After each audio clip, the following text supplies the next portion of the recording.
Bienvenidos a NTD en español. Soy Mayra Jaime y vayamos directo a la información. Después de las elecciones de este domingo, Brasil pasará a la segunda vuelta para elegir a su nuevo presidente el 30 de octubre. La FDA publicará un estudio sobre los efectos adversos de la vacuna contra el COVID-19 de Pfizer. Los equipos de búsqueda y rescate en Florida están en marcha luego del paso del huracán Ian, que dejó al menos 80 muertos. El gobernador de Texas, Greg Abbott, se enfrentó en un debate a su contrincante Beto O'Rourke antes de las elecciones del 8 de noviembre.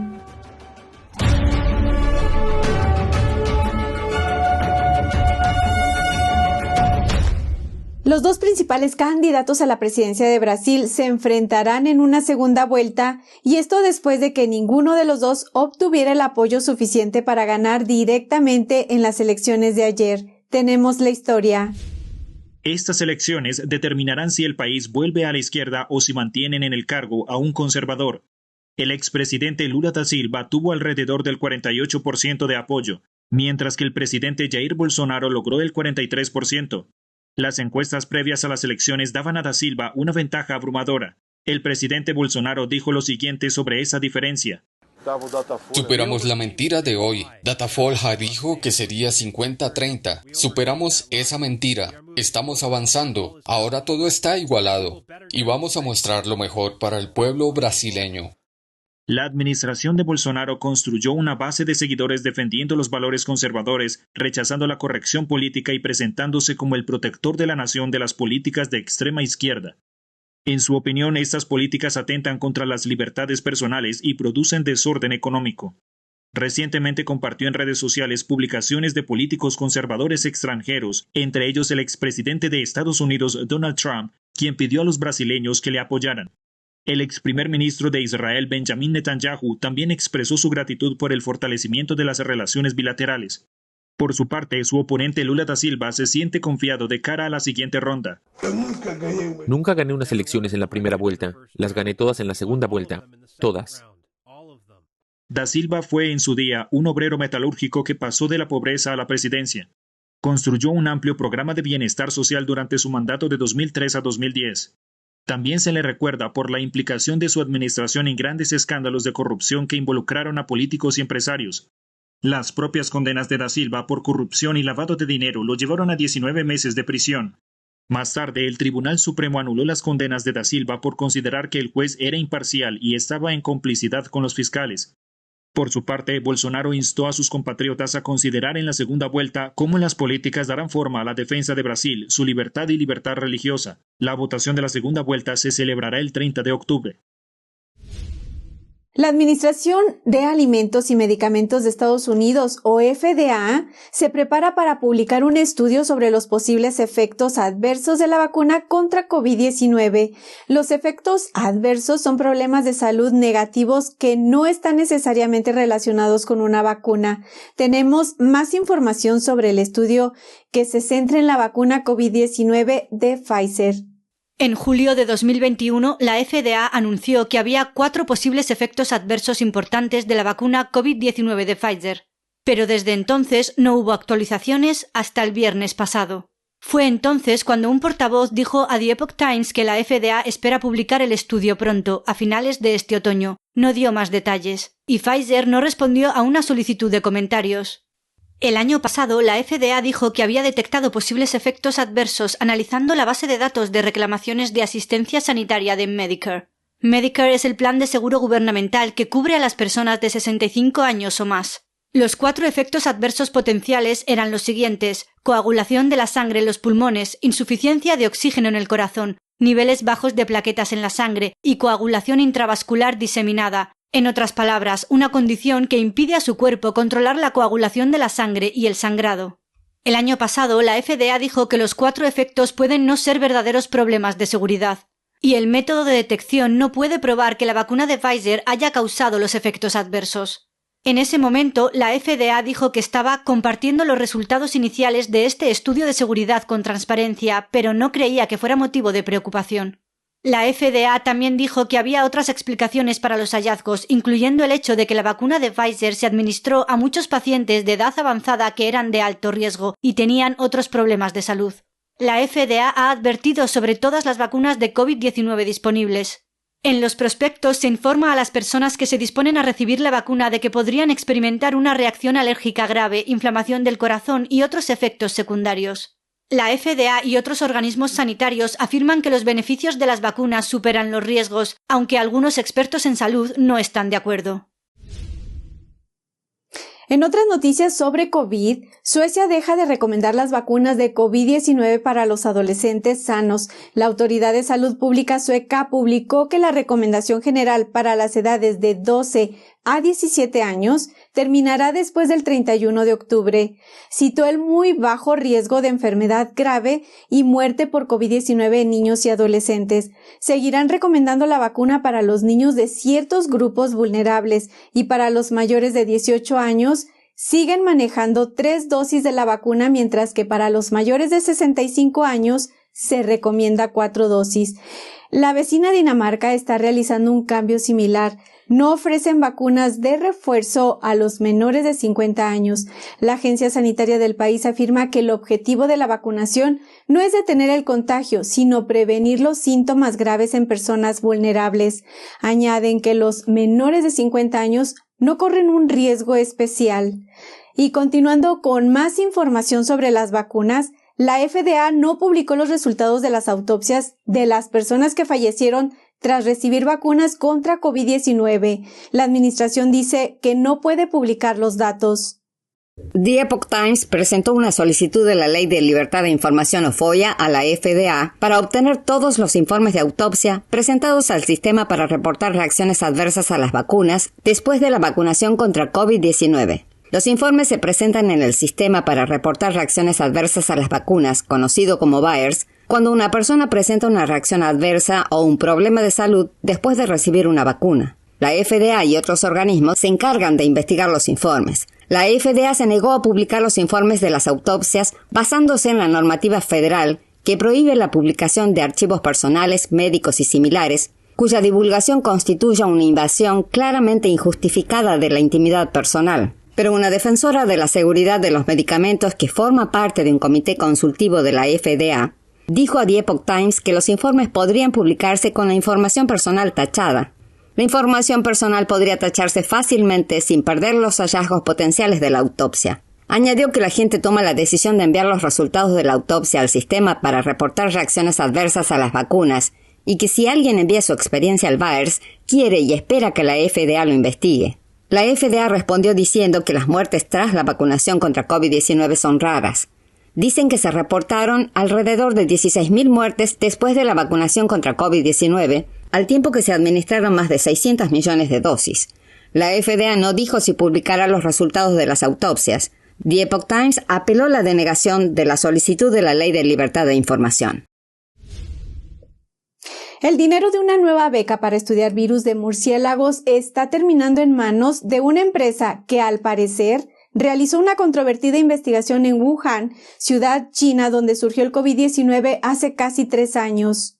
EcoHealth Alliance participó en la investigación sobre coronavirus de murciélagos en el Instituto de Virología de Wuhan. Ahora iniciaron un nuevo estudio de varios años que también implica a los murciélagos y a los coronavirus. Esta vez la investigación tendrá lugar en Laos, Vietnam y Birmania. La subvención la concedieron los Institutos Nacionales de Salud de Estados Unidos. La senadora Joni Ernst intentó prohibir la financiación y dijo textualmente: dar dinero de los contribuyentes a EcoHealth para estudiar la prevención de pandemias es como pagar a un presunto pirómano para que realice inspecciones de seguridad contra incendios.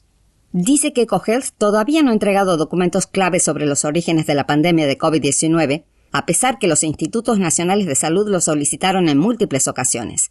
En una entrevista con Science.org el año pasado, el director de EcoHealth dijo que es víctima de un ataque anticientífico.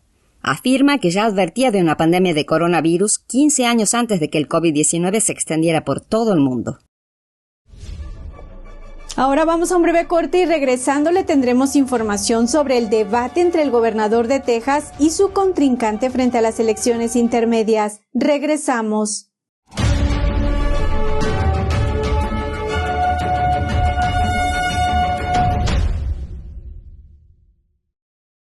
That was a shooting gallery up there. I could hear the tremble in his voice.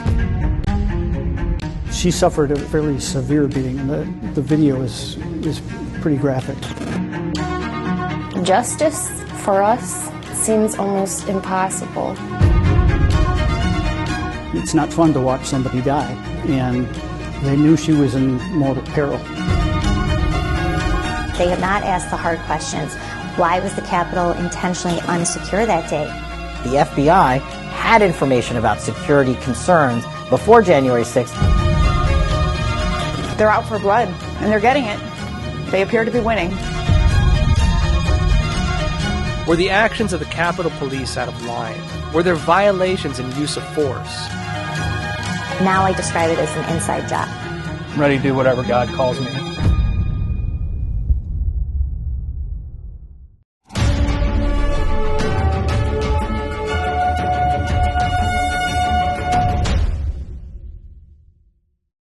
Creo que informarse de verdad es más que solo conocer los hechos, es investigar, es buscar la verdad para ser libre. ¿Quieres saber más? ¿Quieres llegar a la fuente? Venga con nosotros al Descubierto, un programa donde no solo compartimos las noticias, sino que también vemos los hechos desde diferentes ángulos y de manera imparcial. Suscríbase gratuitamente a nuestro canal Al Descubierto y usted podrá tomar una decisión informada. Lo esperamos de lunes a viernes en YouTube y en Epoch TV, 19:30 hora del este.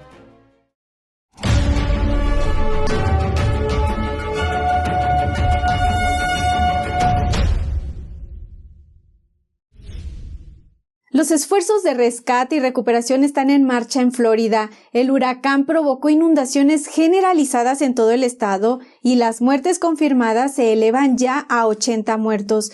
Tenemos más información sobre la respuesta al desastre. El gobernador de Florida, Ron DeSantis, dice que hay una avalancha de apoyo tanto dentro como fuera del estado. Tenemos más equipos de búsqueda y rescate urbano respondiendo a este desastre que cualquier evento en la historia de Estados Unidos desde el 11 de septiembre. Así que es una tarea enorme de gran escala y que hace una gran diferencia para muchas personas. A pesar de que más de 2,5 millones de personas se quedaron sin electricidad a causa de la tormenta, el 93% del estado ya recuperó la energía. DeSantis visitó Northport en el condado de Sarasota el domingo. No es solo donde los vientos de categoría 5 golpearon. Esta es una tormenta enorme de movimiento lento que arrojó una cantidad histórica de agua en nuestras comunidades. Y en un lugar como Northport, produjo una cantidad histórica de inundaciones. Dice que tiene la mayor cantidad de agua estancada que ha visto en todo el estado. Los equipos de búsqueda y rescate barren las zonas más afectadas donde se cortaron las comunicaciones para asegurar que la gente está a salvo. Elon Musk proporcionó receptores Starlink al estado para que la gente pueda contactar con sus seres queridos. DeSantis dice que se instalaron alrededor de 20 en puntos de distribución donde los residentes pueden recoger alimentos y agua. Las operaciones de evacuación se realizaron en la isla de Sanibel a través de un helicóptero. La isla quedó aislada del continente tras el derrumbe de su calzada, lo que dificulta la entrada de suministros. Partes de Arcadia están bajo el agua y una autopista cercana está cerrada. Se cree que la recuperación del desastre de Florida costará miles de millones de dólares. Los condados recibirán un reembolso del 100% por la retirada de escombros durante los próximos 30 días. Una estimación sitúa las reclamaciones de seguros entre 28.000 y 47.000 millones de dólares, la mayoría por daños causados por el agua de las inundaciones.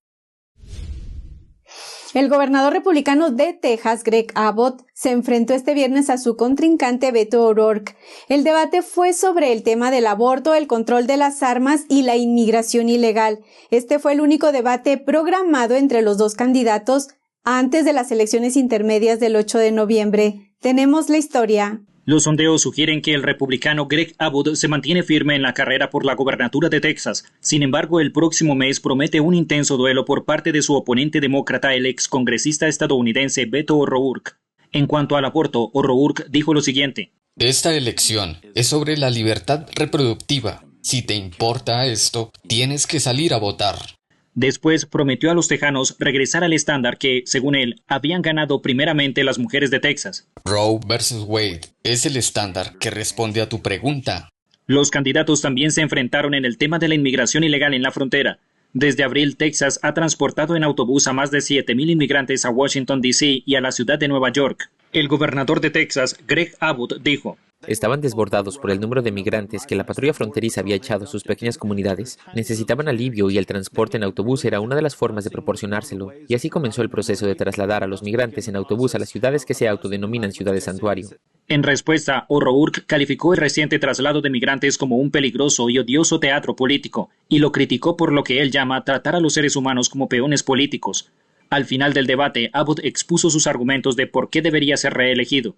Afirmó que Texas es el número 1 en cuanto a la creación de nuevos puestos de trabajo, escuelas de listón azul y universidades de investigación de primer nivel, y dio un mensaje para los tejanos. Me presento a la reelección para que Texas siga siendo el número 1, para reducir los impuestos sobre la propiedad, para asegurar la frontera, para mantener a los criminales peligrosos entre rejas y para mantener el mortal fentanilo fuera de nuestras calles.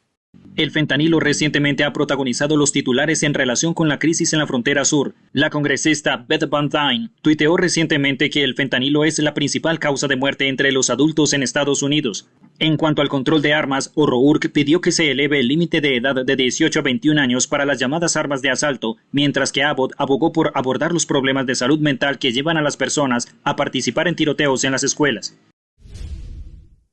Por primera vez, las detenciones en la frontera sur superaron los 2 millones en un año fiscal. Solo en agosto se produjeron más de 200,000 detenciones. Un fiscal y un sheriff del condado del sur de Texas comparten lo que están enfrentando en la frontera. Aquí tenemos los detalles.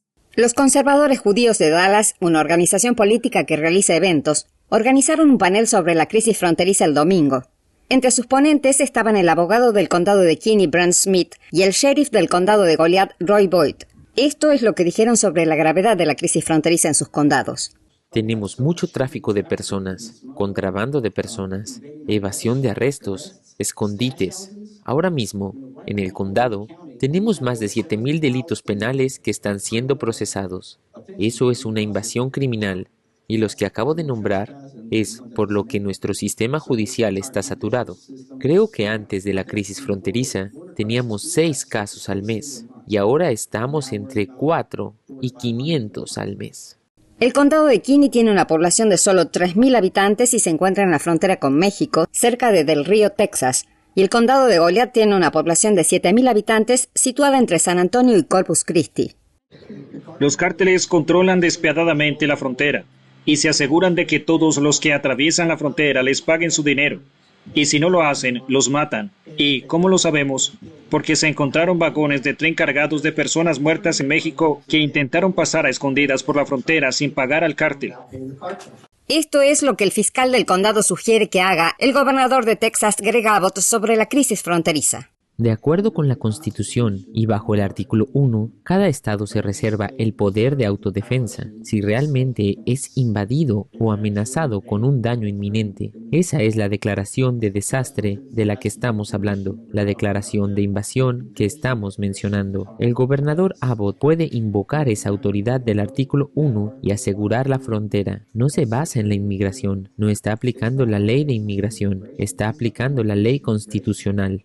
Los ponentes piden a los tejanos que presten atención a la crisis fronteriza y pidan a sus legisladores que actúen. Este es un tema totalmente diferente e inquietante. Defensores de víctimas de abusos sexuales cometidos por sacerdotes católicos publicaron una lista de más de 300 abusadores acusados. Todos estos abusadores están asociados con la Arquidiócesis de San Francisco. Tenemos la historia. La red de sobrevivientes de abusados por sacerdotes entregó el jueves su lista de 312 nombres, junto con una carta al arzobispo Salvatore Cordileone. La carta le insta a publicar su propia lista interna de sacerdotes acusados de forma creíble. Tener una lista de depredadores es algo muy importante para los sobrevivientes que todavía están tratando de entender lo que les pasó. Dijo además que es en interés de la seguridad pública. Esa lista asegura que los sacerdotes acusados que aún están vivos sean conocidos por las familias que asisten a la iglesia en la arquidiócesis. La Arquidiócesis de San Francisco es una de las únicas 15 en Estados Unidos que no brinda una lista pública de sacerdotes abusadores, un número que representa menos del 10% de todas las diócesis. La Arquidiócesis dice que su política es reportar las acusaciones de abuso sexual a las autoridades en juntas de revisión independientes. Las primeras listas públicas de abusadores se difundieron hace 2 décadas. Las diócesis suelen publicar estas listas para responder a acontecimientos externos como una investigación penal. Los abusos sexuales a menores cometidos por el clero y el posterior encubrimiento empezaron a recibir atención pública a finales de los años 80. En la década del 90, los medios de comunicación comenzaron a dar una gran cobertura a los casos. Desde entonces, los abusos generalizados han sido expuestos en todo el mundo. Melinda Costello, una sobreviviente de abusos, comparte el impacto de esto. Nunca termina. Afectó toda mi vida. No tengo pesadillas sobre eso, pero mi infancia quedó arruinada para siempre. No se puede repetir. Los casos demuestran patrones globales de abusos de larga data y el encubrimiento de la Iglesia. Vamos a un breve corte, pero antes quiero aprovechar para recordarle que se suscriba a nuestro canal de NTD en español y active la campanita para recibir notificaciones. Suscríbase a Epoch TV si aún no lo ha hecho. Ingrese a es.theepochtimes.com, donde encontrará el mejor contenido en español y sin censura. Regresamos.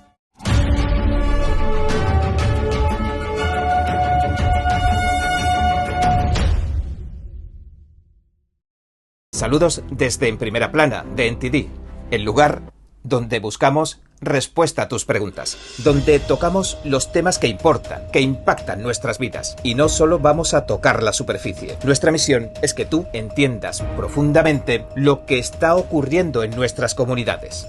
Estamos aquí para que no te pierdas lo importante. Míranos en YouTube y en Epoch TV de The Epoch Times en español, de lunes a sábado a las 10:30 de la noche, hora del este. Te esperamos. Hasta pronto.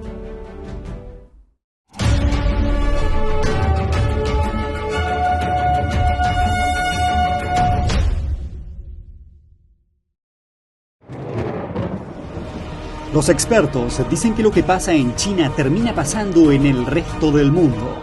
Pero ¿qué pasa en China realmente? Pocos se animan a contarlo. Censura y ocultamiento, persecución de creencias, vigilancia extrema y crédito social. Mírelo antes en China en Foco y entérese de primera mano de noticias que le gustaría saber antes que nadie.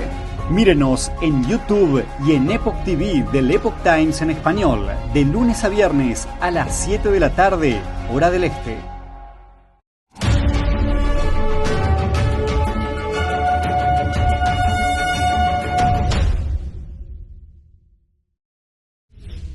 Ahora se trata de una especie de misión de rescate. 2 legisladores republicanos están presionando al secretario de Estado Antony Blinken. Quieren saber qué está haciendo el Departamento de Estado para sacar a los diplomáticos estadounidenses de los campos de cuarentena de COVID en China. En una carta dirigida a Blinken, los congresistas afirman que funcionarios de la embajada estadounidense en Beijing confirmaron recientemente que 16 diplomáticos estadounidenses y sus familias están recluidos involuntariamente en campos de cuarentena, y que esto ha estado ocurriendo durante toda la pandemia. Durante este tiempo, son sometidos a estrictas medidas de confinamiento sin fecha definitiva de liberación. La carta expresa, además, que a los republicanos les preocupa que los diplomáticos puedan ser o hayan sido presionados para entregar información de inteligencia mientras están detenidos, y que este trato indigno debe terminar. Además, afirman que China lleva a cabo una campaña constante para privar a los diplomáticos de sus libertades con el pretexto de la contención del COVID-19. Que ha hecho pruebas indebidas a diplomáticos para detectar afecciones y enfermedades distintas del COVID, y que ha intentado separar de sus padres a los niños en cuarentena. La carta recordaba a Blinken que China habría ejecutado a más de 30 fuentes de inteligencia estadounidenses durante la administración Obama y que las amenazas de China a los diplomáticos estadounidenses mientras están involuntaria e injustamente en cuarentena bajo el pretexto de los protocolos de COVID-19 son preocupantes. Ahora vamos con Julián Bertone con información siempre actual sobre China. Adelante, Julián. Las elecciones intermedias de noviembre están a la vuelta de la esquina y parece que China está interesada. Meta, propietaria de Facebook, dice que recientemente eliminó de su plataforma una campaña china dirigida a los estadounidenses. Hablamos con John Mills, exdirector de ciberseguridad del Departamento de Defensa, para saber qué opina sobre el tema.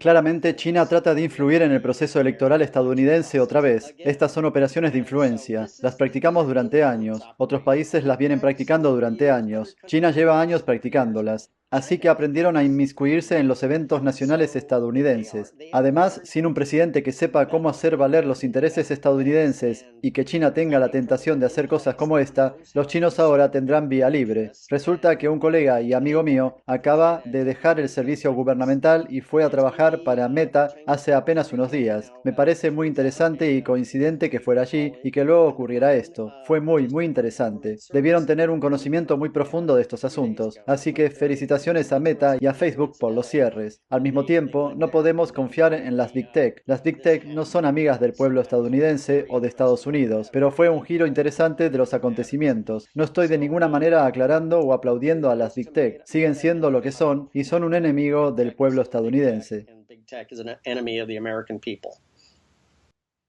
Según el informe, parece que las cuentas chinas estaban jugando con personas tanto liberales como conservadoras en la plataforma, por lo que se dirigen a todo el mundo. Y teniendo en cuenta que en los últimos tiempos, por ejemplo, Twitter o Facebook, todas estas plataformas tienen verificadores de contenidos para tratar de ayudar a descifrar la desinformación. ¿Cómo puede una persona normal saber si está frente a este tipo de campañas de influencia?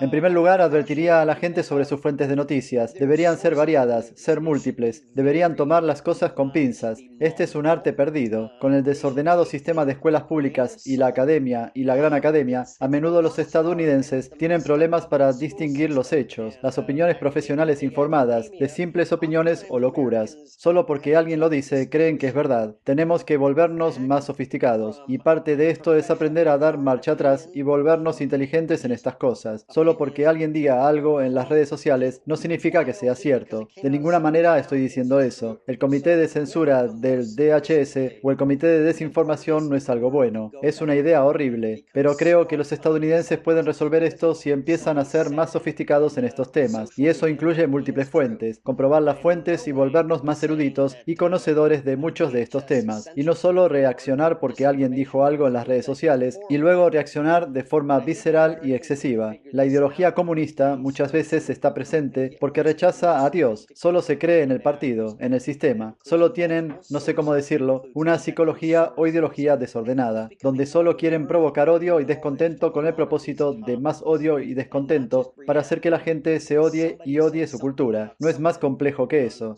Eso es lo que sucede. Tuve que lidiar bastante con los comunistas chinos mientras estaba en el servicio y con los soviéticos, los rusos, muchas veces debido a su rechazo a Dios y a la fe, y solo quieren causar odio por el bien del odio. Ni siquiera saben cuál es su estado final. Es una ideología peligrosa. Es esencialmente la base de la teoría crítica de la raza, donde Black Lives Matter solo quieren que la gente se odie entre sí y odie a su país y odie todo. Es una fórmula maravillosa.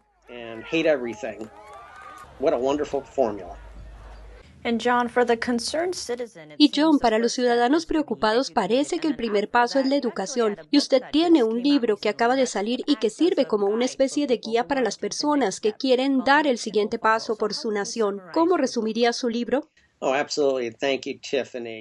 Absolutamente, gracias Tiffany. Sí, el libro está completamente disponible. Es sobre el tiempo que pasé de servicio en el gobierno y me di cuenta de que estaba justo en medio del espionaje al candidato y luego al presidente Trump. Es mi viaje de 4 años en la cámara de Whitaker para ponerme al frente de la investigación de Durham, para exponer la actividad absolutamente horrenda y malvada de los estados profundos. Entonces la acción es para los ciudadanos estadounidenses. Doy un plan de acción. Tomen acción en sus condados, aseguren sus condados, su equivalente a condados. Hay 3.300 condados y equivalentes de condados. Todo el sistema constitucional americano se basa en nuestro país, así que los americanos deben involucrarse en sus condados y dominar sus condados. Su junta electoral, su registro, su consejo de condado, su consejo escolar, a los jueces, fiscales y sheriff. Me llevó 2 años y medio en mi propio condado. La insistencia fue una de las razones por la que mi anterior registradora fue forzada a renunciar a principios del 2021. Ahora ahora fue acusada por el fiscal general de Virginia, Jason Mijares, por, prepárate, corrupción y malversación en las elecciones de 2020. Así que sí, tenemos una acusación, 2 acusaciones de delito grave contra mi ex registradora. Y le agradezco a la senadora estatal Amanda Chase que me trajo a mí y a alguien más para informar al fiscal general a principios de este año. Y convocaron un gran jurado, que es un listón muy alto, y el gran jurado emitió acusaciones, que es un listón aún más alto.